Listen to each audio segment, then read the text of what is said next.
Me, I always knew that I was adopted.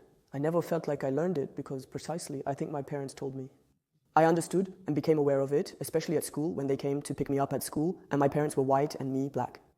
And often my classmates would always ask me why my parents are white. And I really started to question myself.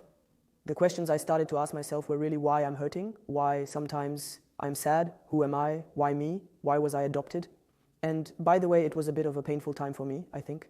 I don't recall it emotionally, but I know that I think when I was 4 or 5 years old, my parents asked me what I wanted for Christmas and I told them the same color as you. And it marked them. I tell myself that I must have been asking myself a lot of questions already at that time, and that I think the questioning of all these children around me must have actually destabilized me, hurt me, or at least made me no longer understand what was happening.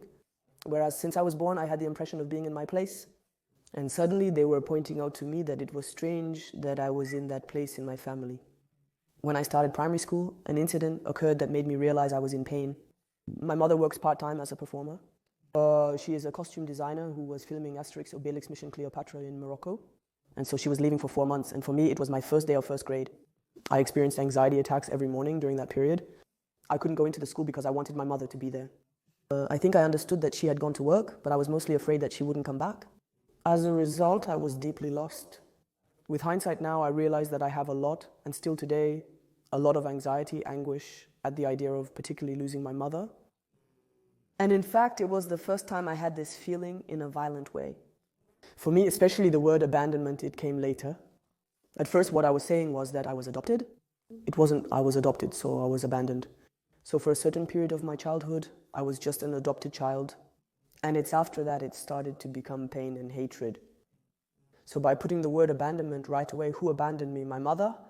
Then I began thinking of my mother, feeling hatred. In fact, I wasn't channeling this hatred at all. And I only put it into my schooling. I was in revolt. If there was a teacher who was bothering me, I would bother them too. I was tough, and people were often scared of me due to my facial expression. I didn't smile for no reason, and if I didn't want to talk to someone, I wouldn't. And as soon as it was kindness and all, I was in okay mode. Well, then you're okay, I tolerate you, so I'm going to be very cool with you. And that's how I built friendships that I still have today in college. Because from the moment you, for once, enter my heart, well, then you enter my heart almost for life. Whereas on the other hand, if you don't enter my heart and I feel from the start that something doesn't appeal to me, well, then it's going to be an indifference that is almost sometimes, and almost itself was violent for some people around me. My outlet at home was writing. In the evening, I wrote down all the anger and negativity I experienced during the day at school, including issues with my teachers and friendships. I wrote a lot to my mother during that period. I wrote to her that I was full of hatred. These are texts that I deliberately deleted a bit to forget them, because there were times when I was talking about death, about my death. So it doesn't mean I had. Sometimes I said I want to not, sometimes I said I want to not be there anymore, I don't want to exist anymore, it's because of you that I don't want to exist anymore while I'm still here and I'm hurting actually. I'm hurting because you abandoned me, because you left me. I don't know why, I don't understand anything, but I just hurt. And you hurt me and all I understand nothing. In relation to me, all my relationships are unstable. I understand nothing, love people too much or not at all, and nothing is right because of you. Speaking to him, really telling him you, and speaking to him, really telling him you, and telling him you destroyed me. You destroyed me, I'm full of hatred. And the moment when I think it accelerated in me, it's one day I was skiing in middle school. I was in 8th grade, I think, with my mother. We were on a ski lift, we talk, and then my mother tells me, you know, that in your adoption file you have a letter. And then we get to the end of the ski lift, and then we get to the slope, and we go down the slope. She said end of the story that way, I think, because she didn't know how to tell me. And me, the way I received and didn't handle it, I think it was really because she managed to make me understand that it meant something to her. And so I just connected to the fact that it meant something to her. I put the information aside, telling myself I'll talk about it later, or not at all, to my parents. I feel like that was a lot for me to say, but I never wanted it anyway. I never thought she should have done it differently. I don't know, right away I understood. I put myself in her place. I didn't really ask my parents for information about me, my origins and all, but on the other hand, we talked a lot about us, about my life, about adoption, because my aunt, my father's sister, adopted 3 children, and among the 3 children, 2 are Haitian. So as a result, I have adopted Haitian cousins. My father, he sponsors children over there. So there you have it. We've never been, but he has a connection with Haiti. So I've always been informed, and we've always talked about Haiti, Haitian music too, all of that. They've always connected me historically or culturally to Haiti. The 2011 Haiti earthquake, the earthquake in Haiti in 2011. All my year, my end of sophomore year, it was hell because I had a toothache that lasted 3 months. And actually, I went to see maybe 12 dentists, AT&Ts. I went to the emergency room around 10 times due to a toothache. And so it was complicated because I missed a lot of school. So my mother decides to take me to the Robert Debray Children's Hospital. And so I don't remember anything from there. Later, I discovered I had seen a woman, a doctor, whose specialty I'm unsure of. I felt like I had been hypnotized because I couldn't remember anything afterwards. But I came out of her office, she told my mother she was stressed, now it's better. And from there I understood that my entire sophomore year, which was for me a bit like the glorious 30, where life is cool and all, actually it's the first time in my life that I've somatized. Somatization is no matter the emotion, when we don't live it, the body tries to express us through diseases or through pain. So the fact of completely putting aside everything I feel about this adoption, this abandonment, it resurfaced in full force from the moment there was the earthquake in Haiti. As a result, my tooth problem was a repercussion of accumulated stress. At the moment I discovered that it was somatization, I met a woman, and so it's my first love relationship. From the moment I experienced my first love relationship, I felt something in me was completely fulfilled compared to all the suffering I had endured since childhood. That is to say, the love of a woman, in fact. Romantic love that erased the pain in me and put me in peace. I had my first permanent contract and a girlfriend. My parents accepted and fully embraced my homosexuality. There was no problem at that level. And then at that moment, I started to say, well, I'm going to do my research. At that moment, I'm 20 years old. And I tell myself that I'm ready to see if this letter already exists. Because all I have is the memory of myself at 12 or 13 years old on a ski lift.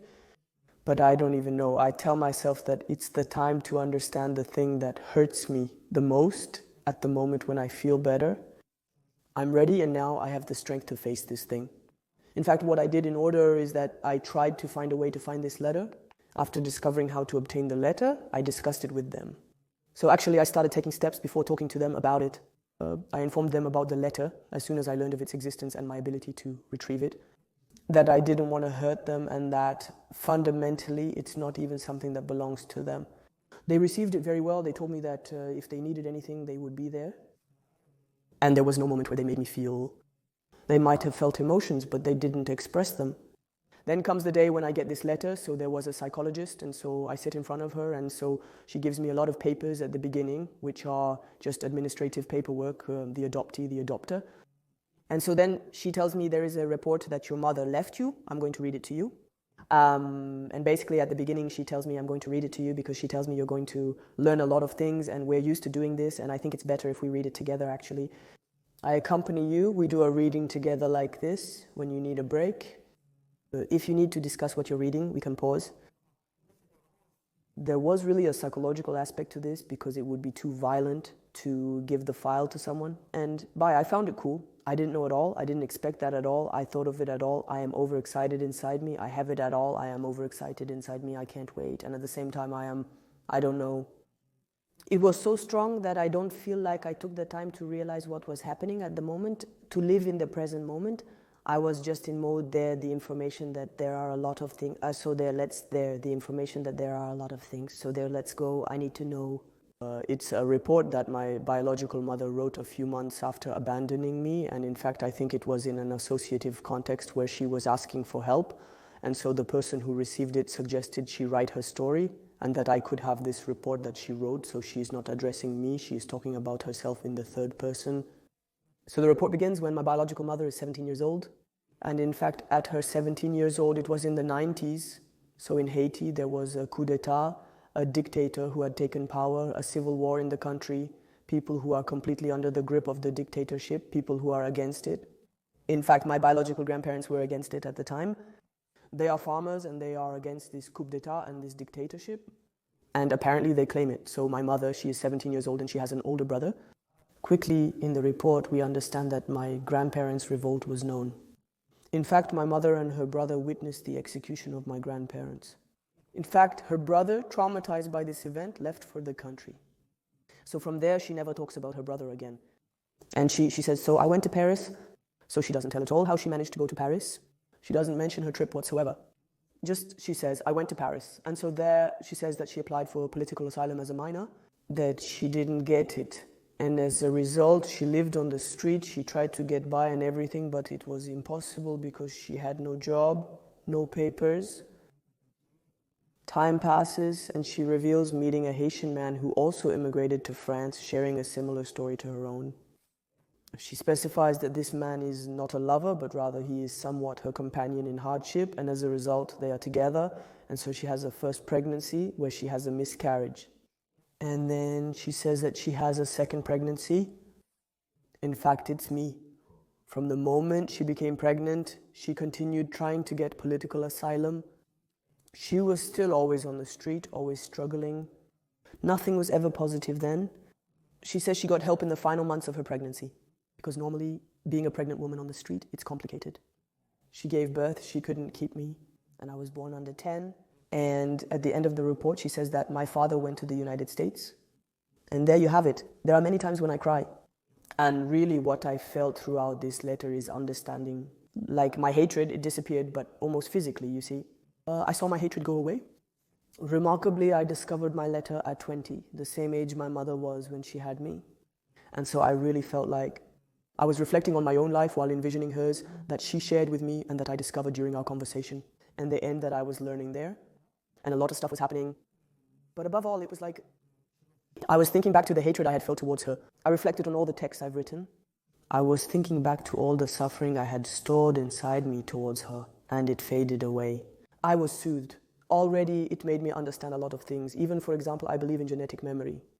And for example, it helped me understand my relationship with death, clearly. I was born to a woman who had experienced the death of her parents, which created many connections to what I was going through at the time. In fact, that's what I was experiencing at that time. In fact, it's as if everything that happened, often in the negative, had led me to that place. In fact, that was the moment when I finally felt at peace and could relax about that subject. And what are you doing there? Why me? Why am I abandoned? And what are you doing there? Why me? Why am I abandoned? In fact, there, it's not even me anymore. And there, in fact, almost, I started to understand that, in fact, it's not even me, it's not even my mother, it's life, it's society, it's the world. And then it took on a magnitude so much above me that it calmed me down. At the same time, it revolted me on other points, but suddenly my mother and I were united. She suffered and she tried to make sure I was okay. And the fact that in the end I suffered because of this abandonment, but that I tried to understand, and that at 20 I knew this, it's as if I had the impression at that time of my life to be as connected as possible, and it made me feel incredibly good, almost as if I was asking her for forgiveness for having felt hatred, but it was gently, it was with myself, and at the same time I was thinking, but if she had seen me in those states, she would have found it normal that I felt that because I didn't know. So that's it, I don't know, the puzzle was completed and I was in mode, okay, now I understand myself much better, I understand everything, thank you, because I met my parents, and actually thank you because I am who I am, and it's great, actually, thank you. I hope you're doing well somewhere, thank you. Regarding the report, the only thing where I am, well, there is still a why, well, not a why, but so you look like at that level. And that's the reason why I want that level.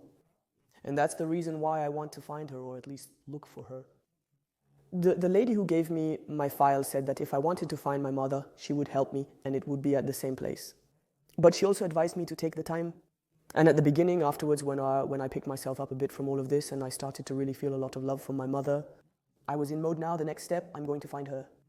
I didn't abandon the idea, instead I set it aside, realizing that I needed to discover myself first before pursuing it further. And it's going to take time, because at that moment, I was only 20 years old. Now I'm reaching a stage where I'm starting to tell myself that it won't be long now. I'm 28 years old, so time has passed. For me, it made me grow up, and it gave me a huge emotional, inner, and relational maturity. And today, I'm exactly where I want to be internally at that level. I have no regrets. I wouldn't want it to go faster. I wouldn't want it to go slower. And I am happy with who I am, and I am happy with my story, because it allows me to be who I am deeply. Obviously, I also want to go to Haiti. However, that's real. Whether I find her or not doesn't matter, but going to Haiti, that's something that's certain. I would even like to live there for a while in my life, just to live where my grandparents and surely my ancestors lived. And I want to connect with this island because I feel connected to it from afar. Today, I am at peace and proud to see myself this way. To be very connected, to talk about myself, to be able to call for help, to tell people there, I'm not doing well. I've completely managed to come out of my shell, for that matter, at this level. And that is a source of pride for me. Now that I'm like this, I find it hard to see myself mute and alone in my room, not being able to speak at all. The abandonment I've experienced has shaped me into who I am today. It's part of my story, and I've come to accept and understand it. It's influenced my path and everything that's happened to me. We all have our own stories, and mine is this one. I'm learning to embrace it and move forward, even if it's difficult at times. Sometimes it hurts me, except sometimes that it gives me strength and let's go, I am ready. Heute